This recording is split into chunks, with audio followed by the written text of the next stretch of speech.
Hey guys, it's Brooke with WTI. I have been trying to deck out my kitchen and everything matching, and measuring cups was one of the things that I didn't actually think about right at first. But thankfully, I have found this Joyhill measuring cups and spoon set, and it is so beautiful. I think that I am going to hang it out as a decoration.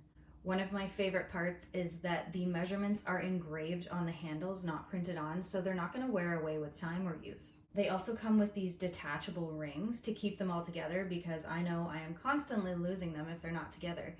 But also it's perfect for hanging them if you want to display them, or if you have a cupboard you can hang them in also.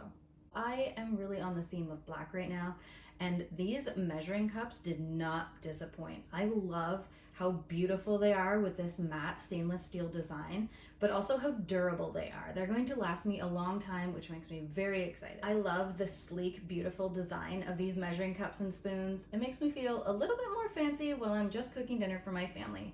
Who wouldn't want that? But that's just my point of view.